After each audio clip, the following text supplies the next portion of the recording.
Okay, now I want to introduce you to Kenneth Botha, our next speaker. So when I I said this morning that we've got speakers that is at a young age, they already established the record of being a legacy. And Kenneth is one of them. When I joined the industry some 10 years ago, um, everybody referred to Kenneth as this great expert in nutrition. And well, it's 10 years further down the line. So Kenneth, we are extremely honored that you are here today and that we can listen to you. So thanks for your time and that you agreed to speak to the students. We really appreciate it. So now the floor is yours, or the screen is yours for the next 2 hours. Thank you. Thanks, Helena, and thanks, Chris. It's always a privilege for me to be part of things like this. Yeah, it's not knowledge. It's I always say it's passion, and I had the privilege in my career to really have some mentors that gave me more passion about dairy cows, and over the last few years, sheep as well. So yeah, thank you for this opportunity. I think some of the students under Dr. Martin van der Leek already saw some of my slides due to the nutritional discussions that we had. I think it was about a month ago. So sorry for repeating some of them, but I think if we try to speak about applied nutrition, I do not have time to explain every nutrient to everyone. So I think my aim today is to use case studies to explain what we do in nutrition. So by profession, I'm an animal nutritionist, but I also had the privilege to do a master's degree at Honors Support under the leadership of Dr. Leon Przeski, where we worked on osteochondrosis in beef cattle. So it was a nice opportunity to also get closer to colleagues in the industry on the veterinary side. I think coming from the dairy side, we see ourselves as a team on farms, and I think if I compare where we got involved in dairies about 25 years ago, and I compare it to today, I think we see ourselves as team members of professionals working on dairy farms to really improve their profitability.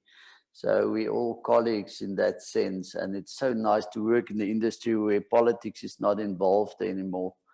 But we all have the same passion, that's to get cows to milk well and to stay healthy. So thanks for the opportunity. So today I'm going to handle a few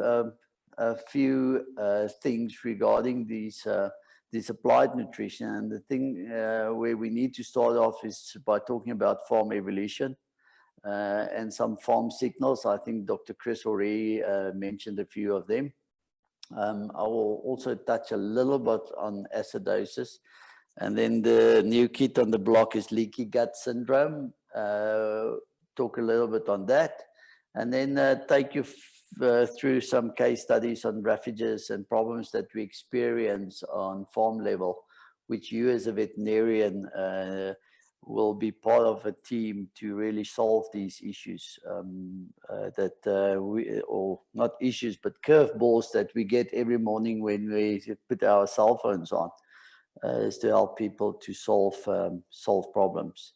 And then I will also touch a little bit on minerals, especially case studies that we have on minerals, but related to pasture-based farms in that sense. So it's a lot of slides to cover in 2 hours, so sorry for going quickly through that.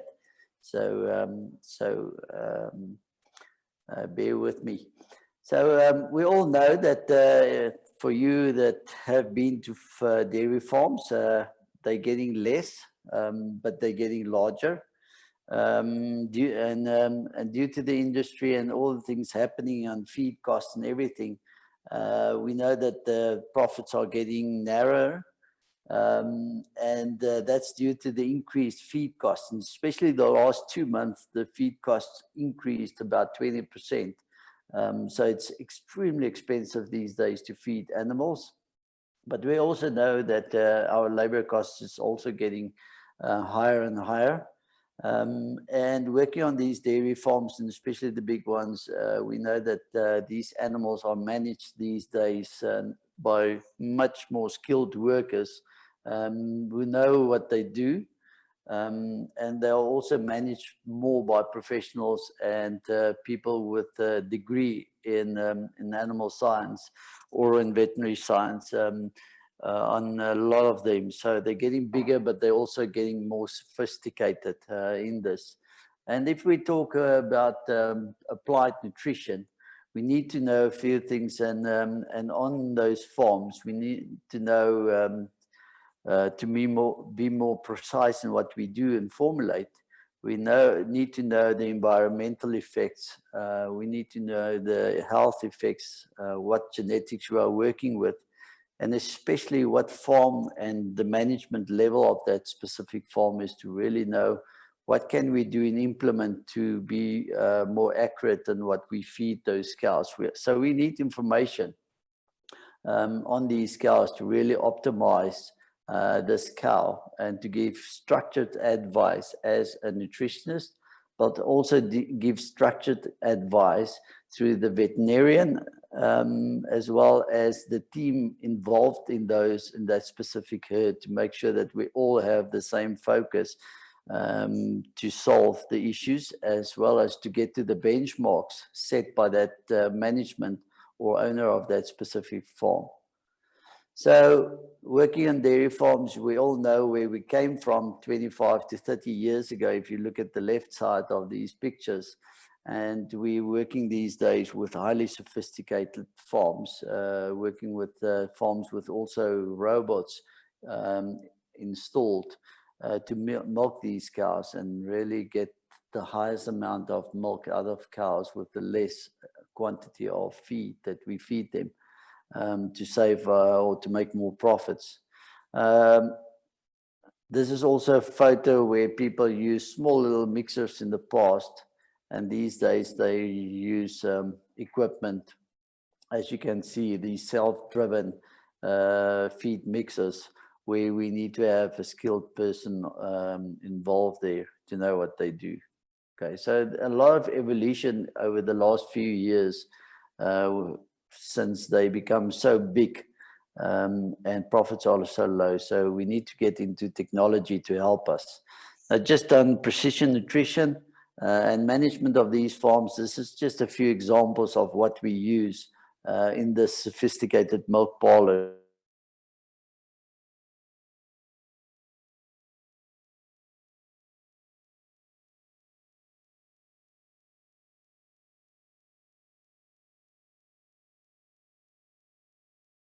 Use to improve on a daily basis. So this is just a few examples on this. We use pedometers, accelerator meters. We use rumination monitors to evaluate the animals on a daily basis. And I have a lot of clients over the world where I get WhatsApp when a group of animals, for example, show signs of acidosis or lower pH, rumen pHs. So a lot of nice tools that we use to be proactive to solve problems and to make sure that we handle problems before we see it in the bulk tank with the cows.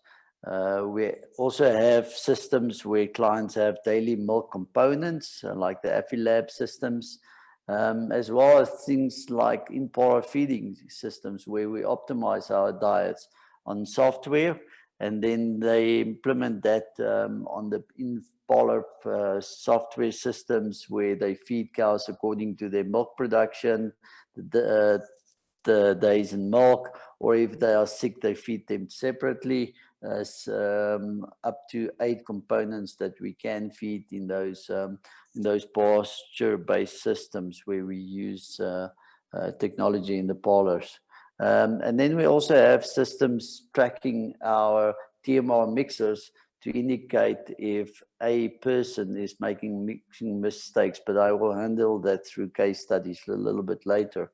So a lot of technology that we use on farms, but farms are also giving feedback on a weekly basis to me on some benchmarks, but also on a daily basis on rumination if we see problems, as I indicated. So nice systems to work with, and that's why I enjoy it with these big herds, to work with them, because they're very proactive in installing software and data systems to give me feedback to optimize my diet. So very nice systems to work in these days. This is just another example where you can see, sorry, just to put my cell phone off, we'll make sure that's off. But this is just the cow manager, and it's a system with a little orange tag in the ear, and it's a RFID tag in that ear of the cow, giving information on every cow's activity, rumination, and body temperature to give me feedback if there's a problem in the herd. Like on this slide, you can see in the graph, there is a little yellow graph. And you will see indicating that animals are active or not active, and we use all the data and calculate that, and we can see if cows are not fed at the right time, if we get slack feeding, so the mixer is not feeding the cows every day on the same time, and using all that information back to applied nutrition to make sure that I don't only change my diets, but I also use the information on farm to make sure that they are feeding the cows according to what I need them to do to optimize the feed conversions on that specific farm. This is just an example of TMR tracker. This is an American system implemented on a few dairies, and where we can see, for example, this is just the accuracy of 4 people working on that specific farm on the feed mixer, and I can see exactly that I don't want the person with the name James to really work on the feed mixer because he's not as accurate as the other 3. So it's just helping us to track everything that they do according to their benchmarks, and to make sure that they are feeding the cows exactly correct on the farm, instead of phoning me to say, let's increase nutrients to get more milk out of the cows. We solve all these things to optimize everything related to nutrition on that specific farm. Then we also use a lot of models. You've seen NDS models around South Africa, as well as AMTS. That's the 2 that most people are using. It's software that's non-linear. So I can put a diet into my model and then see what the cows will do on farm level.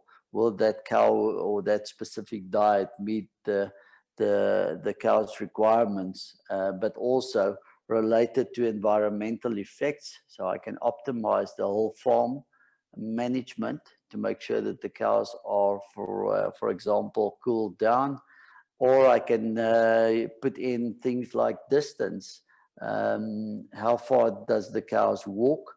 And optimize the type of cows per camp to have the high producing and the fresh cows close to the milk parlor, and then use that to model what every camp's ability is to give milk through the cows. So it's a nice tool even on pasture-based farms to see how far do they walk. Do I need to milk them once a day or twice a day, depending on the time or the distance that they walk? So just a very nice tool to optimize the efficiencies on a farm. This is just an example of a 42-liter ration, and you will see where my cursor is. There's enough energy for almost 42 liters, but the protein is enough for 42.59. But I just optimize my diet and then get a lot of parameters, and sorry for showing everything, but that's the amount of nutrients that we look at. We have this tool, and then we also look at how much microbial yield will we grow in this specific diet. We will see what the pH of the system is. How many hours will the cow be under a 5.8 pH? And then what's the risk of that diet? So a lot of parameters, even milk urea nitrogen, and things like fats and everything. So everything is brought together into one model to indicate what milk production output will we see. And we use this with the team of experts on a farm to optimize that farm. So we sit around the table, not only with the nutrients that we supply through the diet, but we optimize the systems of cooling cows down. How far do they walk?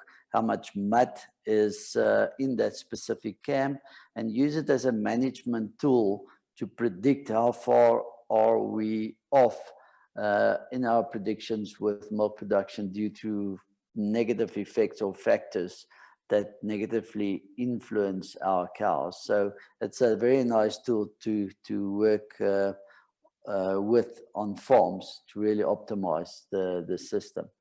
So if we talk about applied nutrition, and we have a lot of examples where people phone us, like this specific farm. They milk 200 cows in Mpumalanga area, Holstein cows, and they had a complaint that the milk was not as good as the previous year. And the milk production on the graphs indicated that they were about 3 liters lower than the previous year with a very low milk fat. And I had to go and help them to solve the problem. They're looking at the diet that they self-formulated and mixed on their farm.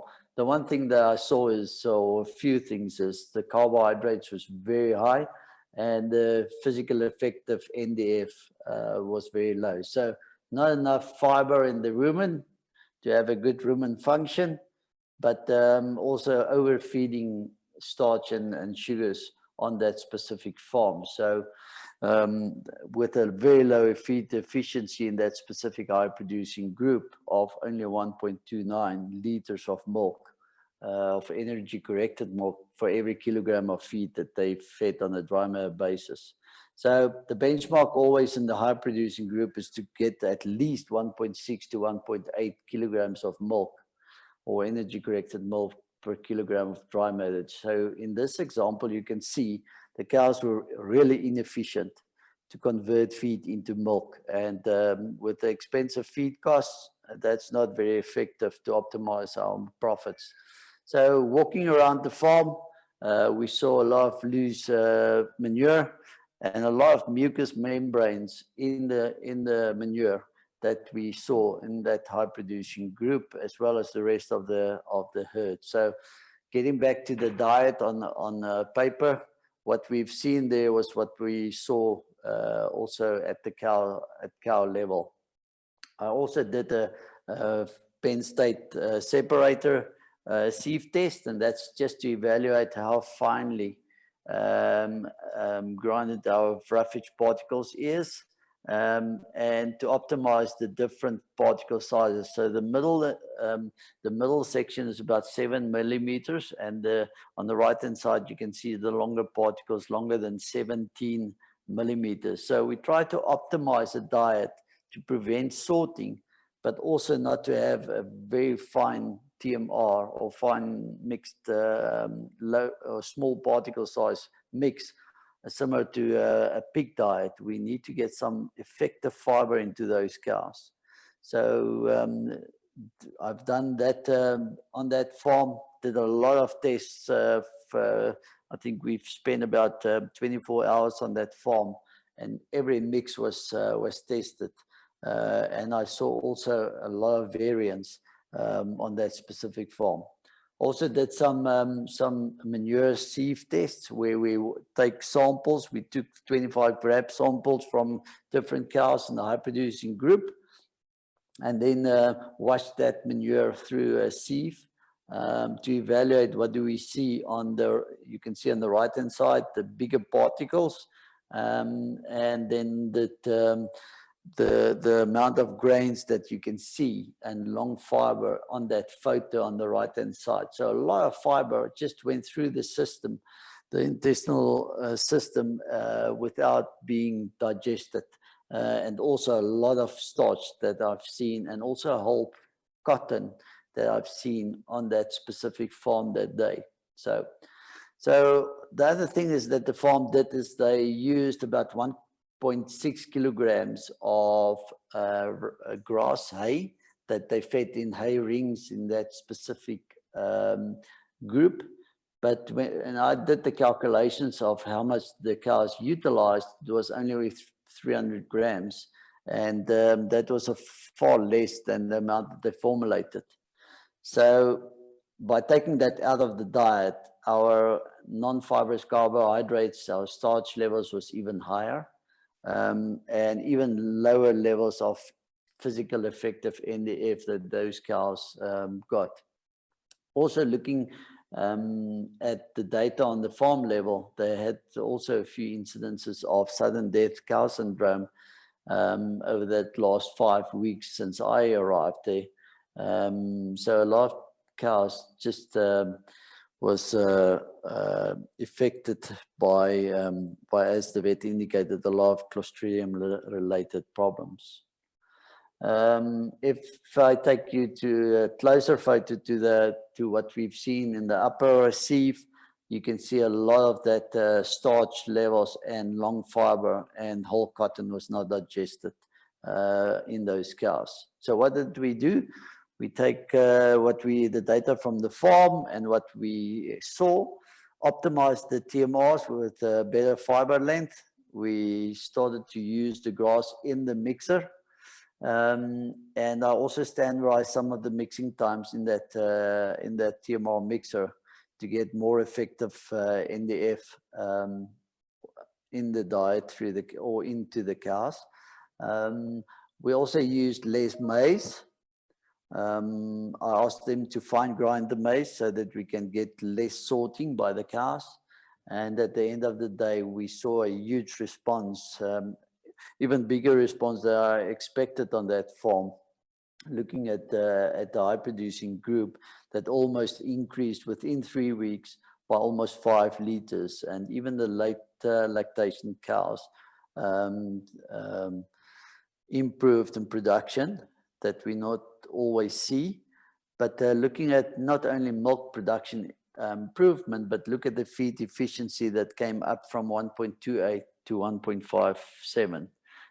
So it's so important to evaluate the total farm and what's happening there, and not only sit in the office and reformulate diets to get more milk out of the cows. So if we talk applied nutrition, 95% is what's happening on farm level, and not what I formulate on my computer.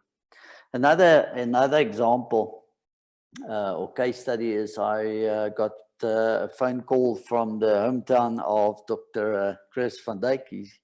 I think he started his practice there and was for a very long period in Bethel. I think that's one of the things where I learned that it's so nice to work with a focused veterinarian, who was so energetic about and passionate about his career and dairy cows, that we learned a lot from talking and handling problems. So in this Bethel farm, we had a problem, and I got this phone call on a Sunday morning to say something is wrong, something needs to be changed, because 8 cows died on the Sunday, 3 more during that the week after the problem, and they lost about 300,000 rands worth of cows. The milk also dropped about 11 liters per cow within 10 days. which calculated to be for a 2-month period since, or it took them 2 months to get back to where they were. But that was a loss of another 708,000 Rand. So almost R1 million that they dropped in profit in those 2 months, just due to something that that happened to these cows. And that's without the effect on reproduction loss and the longevity of the cows, as well as the decreased milk price due to a lower milk fat. So I had to go out and see and help to evaluate what was the problem. This was just some of the animals that was post-mortem by the veterinarian. You can see the inner rumen. There was no wall left in those animals. So a lot of damage due to acute acidosis that those animals experienced. So what happened is the TMR mixer driver decided to ignore the mixing sheet that morning, or actually the Saturday afternoon, and he replaced 7.7 kilograms of dry matter that came from maize silage with fine grinded maize in the TMR. So a lot of roughage out of the diet and a lot of starch into the diet, and that created the problem of that acidosis. So talking about applied nutrition, a lot of things that we look at when we walk around in the farm, and we call it animal signals, to really evaluate if nutrition and the farm animal performance correlates with each other. So if I formulate a diet for 40 liters and the cows are 35, I need to go and look at what is wrong on that farm and where are we losing that specific 5 liters in that group to evaluate the system. So we do a lot of cow signals and evaluate those. So if we talk about cow signals, just a quick 2 slides about that is, what do we see? How did this happen?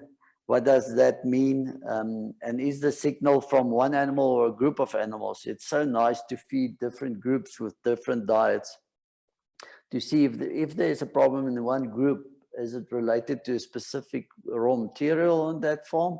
Or is some of the groups not getting that specific raw material, and are they okay? So it's nice to evaluate different groups and compare them to each other. Is it normal and does it require action?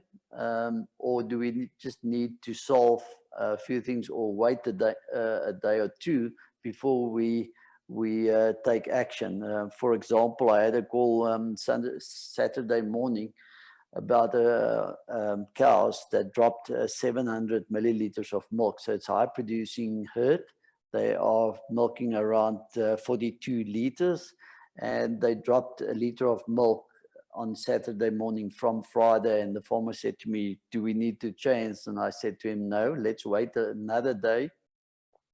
And the Sunday, without changing anything, they were back to normal. So it was just something about the environment or wind or the heat or the humidity that changed those cows. So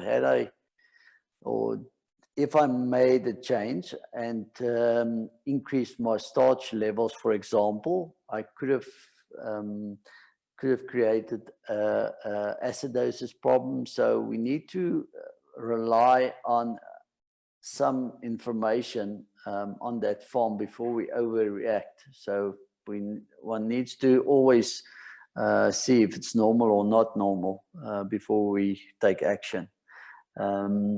How can we rectify or improve systems? That's a daily thing in most of my herds, is we always try to improve things and be proactive with benchmarks. So I have a lot of benchmarks between my herds. So if we evaluate seasonal effects like the past very cold winter, we can see trends between different herds and see, do we need to change a specific herd or the way that they feed their cows or the way that they manage their cows or house their cows in comparison to what we see in other herds. So it's always nice to compare benchmarks.